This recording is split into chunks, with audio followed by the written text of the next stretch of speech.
Hello everyone, and welcome to Random Books I've Never Heard of, but I found them at the library and I read it, and it was good. Edition 1.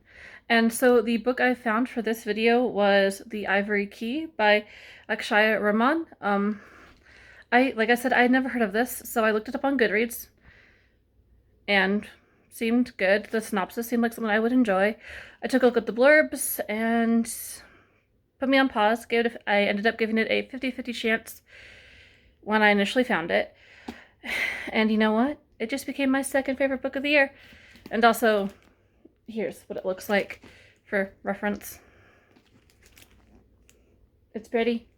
It's pretty. And so anyways, there's a lot to enjoy about this novel. So let's unpack it, or I guess I'm gonna unpack it for you. Let's go. Also notes. Go me. So, alright, first order of business is the sibling dynamics. It's sibling dynamics, not found family dynamics, and so that changed things just a little, because I feel like with found family, you know how your friends are, and you choose to love them anyways, kind of like in Six of Crows, Inej and Jesper always want to kill Kaz, but they wouldn't actually kill Kaz, and in turn, Kaz is always annoyed with Jesper. Kind of like that dynamic. But instead, in this book, you have the family dynamics. And with those family dynamics, it's like, dear grief, why? How am I related to you? Why do you behave this way? Stuff like that. And so going with that, they all have their own agendas for why they want this ivory key. And all those agendas are kind of pitted against each other, and it makes them interact in weird ways. So they don't necessarily trust each other, but they have to work with each other. And you don't quite know who's going to end up doing what with that in mind. And so, like, Vera, the main MC, like, out of the four of them, I'm gonna say Vera's the main one. She is more likely to trust one brother over the other, and at the same time, Ria, the second sister, isn't likely to trust any of them. And I really enjoyed, like, how that just kind of complicated things, and it was just like a slow twist of how it was gonna go. And the second thing I enjoyed about this was definitely the puzzle aspect. It goes more into Gilded Wolf's territory with that. There's a lot of puzzles in this book, and you kind of have to solve them in order to get from point A to point B. I didn't necessarily like how easy it was for them to solve those puzzles.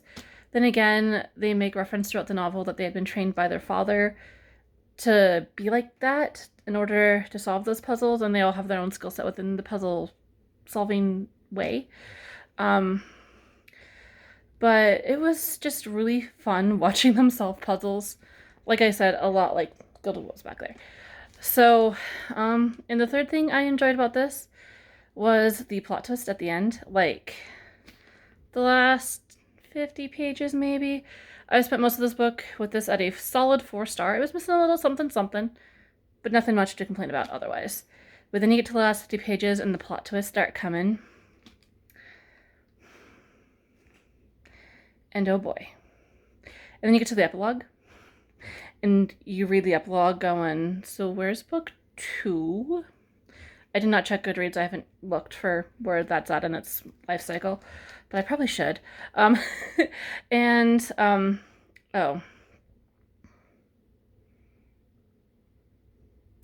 I forgot. There was a fourth thing that I did enjoy about this book.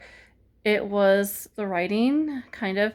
It's interesting in the way that it'll make you laugh, and then 2 pages later, you're just going to want to sob because of the way the characters are interacting, and going back to point 1, where they behave as siblings do, they'll, like, storm out on each other, they'll yell at each other, and then, so you just want to kind of cuddle them or hug them or something because of those dynamics. All in all, it was a great book. Solidly recommend. that you go find it. And if your library doesn't have it, ask them to order it. Put it on hold if you want, like, if you enjoyed the Gilded Wolves, go find it. Or if you like puzzles, go find it. Or if you want, like, something National Treasure-esque but for young adults, go find it. Or, you know, ask your library to buy it. Thank you and have a great day.